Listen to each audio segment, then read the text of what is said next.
Friends, welcome to social science with Rinki. कैसे हैं आप? उम्मीद करती हूँ आप सभी अच्छे होंगे। आज जो हम इस वीडियो में पढ़ने जा रहे हैं वो है 8th क्लास की हिस्ट्री और हिस्ट्री का चैप्टर नंबर 3 ग्रामीण क्षेत्र पर शासन चलाना। इस चैप्टर के हम कई सारे जो टॉपिक हैं वो कवर कर चुके हैं।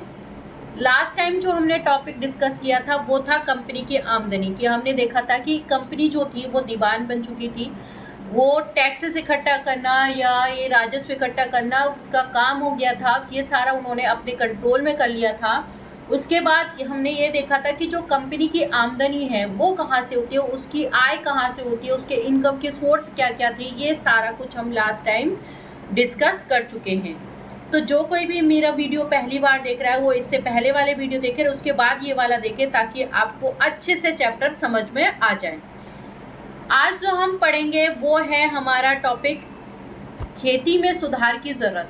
कि एक्चुअल में जो खेती में सुधार की ज़रूरत क्यों पड़ी थी, कि मतलब जो खेती थी उसमें उन्होंने क्या इम्प्रूवमेंट किए थे ब्रिटिशर्स ने, उन्होंने क्यों सोचा कि खेती में सुधार हो। क्या वो इतने अच्छे थे जो इंडियंस के बारे में सोच रहे थे कि नहीं यहाँ पे खेती अच्छी नहीं होती, यहाँ पर सुधार की ज़रूरत है तो इसलिए हम सुधार कर देते हैं? क्या वो इतने भले थे? नहीं, ऐसा तो कुछ नहीं था। एक्चुअल में क्या था कि उनको टैक्स कौन पे कर रहा था उस टाइम। हमने शुरुआत में ही देखा था कि हमने क्या पढ़ा था कि जो टैक्स दे रहे थे वो कौन थे? किसान थे। अब किसान वही खेती करने वाले लोग थे। अब अगर खेती अच्छे से नहीं होगी तो उनके पास टैक्स कहाँ से आएगा, पैसा कहाँ से आएगा? तो वो उन्होंने देखा, जब वो लोगों को क्या कर चुके थे कि लोगों पर अत्याचार कर रहे थे, मतलब उनकी आमदनी वगैरह ये सारा कुछ बंद हो गया था। तो वो लोग क्या करने लगे, जब उनको कोई फायदा ही नहीं होने लगा था, मुनाफा ही नहीं हुआ, तो उन्होंने गांव छोड़कर वो जाने लगे। अब उन्होंने ब्रिटिशर्स ने सोचा कि भाई जब टैक्स देने वाले ही नहीं बचेंगे तो टैक्स कहाँ से मिलेगा उनको, खेती करने वाले लोग ही नहीं बचेंगे तो कहाँ से आएगा उनके पास पैसे। तो भाई उन्होंने सोचा कि थोड़ा तो मतलब इनके लिए लीनियंट रहना पड़ेगा। तो इस वजह से उन्होंने कुछ रिफॉर्म्स किए थे, सुधार किए थे। अब उन्होंने किन किन चीज़ों में सुधार किए थे, क्या सुधार किए थे, एग्रीकल्चर में क्या सुधार किए थे, उनको क्या प्रॉब्लम्स आई थी, उन्होंने क्या बदलाव किए थे, क्या चेंजेस किए थे, सारा कुछ इस वीडियो में हम देखने वाले हैं। ये आपको साइड में एक पिक्चर दिखाई दे रही होगी, ये है चार्ल्स कॉर्नवालिस की है। ये कौन थे? ये ब्रिटिशर्स ही थे, गवर्नर जनरल थे। ये मतलब जो स्थायी बंदोबस्त इन्होंने लागू किया था उस समय, ये बंगाल के क्या थे? गवर्नर जनरल थे ये चार्ल्स कॉर्नवालिस। तो इन्होंने स्थायी बंदोबस्त स्टार्ट किया था। तो अब हम इस जो टॉपिक में ये भी देखेंगे कि स्थायी बंदोबस्त क्या है, मतलब ये क्या थी, ये टैक्स इकट्ठा करने की कौन सी व्यवस्था थी, ये सारा कुछ भी हम इस टॉपिक में देखने वाले हैं।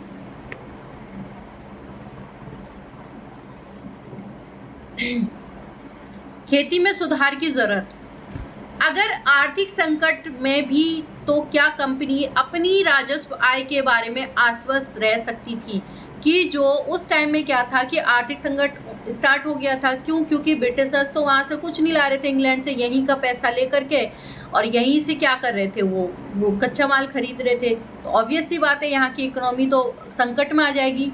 तो आर्थिक संकट में भी तो क्या कंपनी अपनी राजस्व आय के बारे में आश्वस्त रह सकती कि भाई कि ऐसी जो इकोनॉमिकली जो एक कंडीशन है खराब चल रही है, ऐसे में लोग उन्हें टैक्स देंगे? बिल्कुल आश्वस्त नहीं रह सकती थी। कंपनी के ज़्यादातर अफसरों को यह लगने लगा था कि ज़मीन में निवेश करना, खेती में सुधार लाना ज़रूरी है। अब जो कंपनी के ऑफिसर्स थे उनको ये लगने लगा था कि अगर हमें मतलब टैक्स चाहिए, ज़्यादा से ज़्यादा पैसे चाहिए या मुनाफा चाहिए, फ़ायदा चाहिए, तो हमें क्या करना पड़ेगा? ज़मीन में निवेश करना पड़ेगा। देखो, निवेश का मतलब होता है हम किसी चीज़ में इन्वेस्टमेंट करना, मतलब खर्च करना। जैसे हम कोई फैक्ट्री लगा रहे हैं तो उसमें पैसा खर्च कर रहे हैं, तो एक तरह से वो पैसे क्या हो गए? इन्वेस्टमेंट। तो वैसे ही मतलब इन लोगों को था कि ज़मीन में अगर हमें निवेश करना है और खेती में सुधार लाना क्या है, ये दोनों चीज़ें ज़रूरी है। अब वो निवेश क्या होगा कि उसमें इम्प्रूवमेंट करेंगे, कोई आधुनिक जो चीज़ें हैं मतलब हल वगैरह या जो भी है वो चीज़ें यूज़ करेंगे, तो वो एक तरह की इन्वेस्टमेंट ही तो है। और वो किस में कर रहे हैं? खेती में कर रहे हैं। अब वो इन्वेस्टमेंट क्यों करना? मतलब अंग्रेजों को क्या इतना प्यार था इंडियन से कि भाई चलो नहीं तुम पे दया आ रही है और चलो तुम्हारी खेती में सुधार कर लेते हैं? ऐसा कुछ नहीं था। उन्हें क्या था? उन्हें तो बस अपने पैसे से मतलब था। तो उन्हें लगा कि अच्छी खेती होगी तो लोग अच्छे से मतलब टैक्स पे कर पाएंगे, चुका पाएंगे। इसीलिए उन्होंने खेती में सुधार लाने की, रिफॉर्म्स की सोची या जमीन में निवेश करने की सोची। जो ऑफिसर्स थे वो अभी ये सोच ही रहे थे। यह काम किस तरह से किया जा सकता है, इस सवाल पर 2 दशकों तक बहस चली कि ये काम, अब ये तो सोच लिया था कि हम खेती में सुधार लाएंगे, लेकिन ये काम किस तरीके से होगा, हम सुधार कैसे लाएंगे। तो इस सवाल पे भी 2 दशक तक सोचो क्या है, बहस चली थी कि 2 दशक बाद डिसाइड हुआ था कि किस तरीके से निवेश किया जाएगा। आखिरकार कंपनी ने 1793 में एक स्थायी बंदोबस्त लागू किया। अब इसको अंडरलाइन कर लेना, ये आपको कई बार जो कॉम्पिटिटिव की तैयारी करें उनके लिए भी इम्पोर्टेंट है, और जो बच्चे मतलब 8th क्लास के उनके लिए भी 1 लाइनर एक क्वेश्चन बन जाता है। तो जो कंपनी ने 1793 में जो स्टार्ट की थी वो कौन सी व्यवस्था थी, स्थायी बंदोबस्त। अब ये स्थायी बंदोबस्त क्या थी, देखो बच्चों, ये एक टैक्स इकट्ठा करने की व्यवस्था थी। इसमें क्या था कि टैक्स को ब्रिटिशर्स ने फिक्स कर दिया था कि इतना हमें मतलब किसानों से चाहिए, और वो जो टैक्स इकट्ठा करने का काम है वो किनको दे दिया था, जमींदार वगैरह को दे दिया था। उन्होंने जमींदार से कहा कि हमें तो भाई इतना हर महीने मिल जाना चाहिए, बाकी ऊपर जो भी बचता है जो भी होता है वो तुम्हारा, तुम जानो, हमें तो बस इतने से मतलब। तो वो एक क्या है जो फिक्स किया, वो स्थायी किया, इसीलिए इसको हमने क्या कह दिया, या अंग्रेजों ने क्या कह दिया, इसको स्थायी बंदोबस्त कह दिया था। इस बंदोबस्त की शर्तों के हिसाब से राजाओं और तालुकदारों को जमींदार के रूप में मान्यता दी गई। अब यहाँ देख रहे हो आप राजाओं की क्या हालत है। ये तालुक के बाद कौन होते थे, जैसे हमारे डिस्ट्रिक्ट नहीं होते, जैसे आपके जिले वगैरह होते हैं, उनके जो मेन लीडर होते हैं, या हम कहें पावरफुल, जैसे कलेक्टर का हम एक वो कह सकते हैं, एक रूप कह सकते हैं।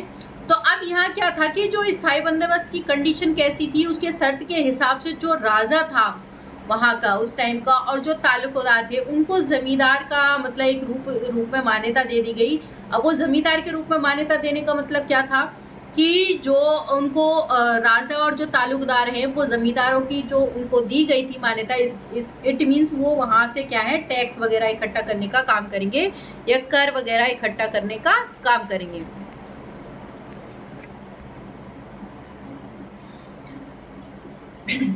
उन्होंने किसानों से लगान वसूलने और कंपनी को राजस्व चुकाने का जिम्मा सौंपा कि उन्होंने अब राजाओं को जमींदार का एक वो तरीके से ट्रीट करते हुए उनको अब क्या है काम दे दिया था तालुकदारों को, उनको कि उनको जो जिम्मा सौंपा था वो क्या था कि राजस्व इकट्ठा करने का उन्हें एक रिस्पॉन्सिबिलिटी दे दी थी कि तुम इकट्ठा करोगे और तुम ही जमा कराओगे, एक तरह से उनको ये जिम्मा सौंप दिया था।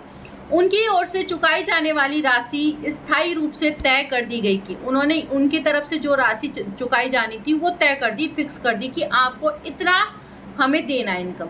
इसका मतलब यह था कि भविष्य में कभी उसे उपज इजाफा किया जाना है तो अंग्रेजों को लगता था कि इसमें उन्हें नियमित रूप से क्या है राजस्व मिलता रहेगा और जमींदारों को जमीन में सुधार के लिए खर्चों को प्रोत्साहन मिलेगा। अब एक्चुअल में जो ब्रिटिशर्स थे उन्होंने ये व्यवस्था स्टार्ट क्यों करी थी? स्टार्ट इसलिए करी थी कि वो नहीं चाहते थे कि जिनका लोगों से पहले से कनेक्शन हो, जैसे जमींदार वगैरह राजा हो गए तो उनसे कनेक्शन टूटे। क्यों? क्योंकि पब्लिक उनसे ही जुड़ी हुई थी। तब उन्होंने सोचा कि भाई इनसे कैसे अपने कंट्रोल में रखा जाए या अपनी तरफ कैसे रखा जाए। तो उन्होंने क्या किया, उनको ये जो कर इकट्ठा करने का काम उन्हें दे दिया कि भाई तुम लोग इकट्ठा करोगे और हमें तो बस इतना चाहिए, इसके बाद जो भी कर इकट्ठा होता है उसमें बचता है या जो भी कुछ है वो तुम्हारा है। तो जो जमींदार वगैरह थे उन्होंने क्या है, जब उनको ये सारी रिस्पॉन्सिबिलिटी मिली तो ब्रिटिशर्स को ये लगा कि हो सकता है ये खेती में सुधार करें, रिफॉर्म करें। क्यों? क्योंकि खेती में सुधार करेंगे तो प्रोडक्शन ज़्यादा होगा, तो ज़्यादा लोग क्या करेंगे, टैक्स पे करेंगे, तो ऊपर की कमाई किनको जानी, जमींदारों को जानी। तो ब्रिटिशर्स ने ये सोच के या इस हिसाब से ये रिस्पॉन्सिबिलिटी इनको दे दी थी और एक तरीके से मतलब उन्होंने रिफॉर्म का सोचा कि ऐसे ऐसे खेती में सुधार होगा। लेकिन क्या ऐसा था? बिल्कुल नहीं था। प्रॉब्लम्स आई थी, क्या आई थी ये हम अगले वीडियो में ही पढ़ेंगे। उन्हें लगता था क्योंकि राजस्व की ओर से राजस्व की मांग बढ़ने वाली नहीं है, इसलिए जमींदार जो बढ़ते उत्पादन के फायदे में रहेंगे। उन्हें लगता था कि हमारी तरफ से तो क्या है, हम तो टैक्स बढ़ा नहीं रहे, जितना है उतना ही रहेगा। तो हो सकता है जो जमींदार है वो सोचेगा कि भाई जो भी उत्पादन अगर ज़्यादा होगा, खेती में सुधार होगा, उत्पादन ज़्यादा होगा तो उसे मतलब एक्स्ट्रा पैसा मिलेंगे, तो इसलिए हो सकता है वो उस पर ध्यान दें। लेकिन क्या ऐसा था? बिल्कुल नहीं था ऐसा। हकीकत जो थी वो कुछ और ही थी। और उसके बाद प्रॉब्लम्स आई थी। क्या प्रॉब्लम्स थी खेती में? स्थायी बंदोबस्त मतलब क्या सक्सेस रहा था, नहीं रहा था, इसमें भी क्या प्रॉब्लम्स थी, क्या समस्याएं थी, ये हम नेक्स्ट वीडियो में पढ़ेंगे। तो मिलते हैं एक नए टॉपिक के साथ एक नई वीडियो में। Thank you so much.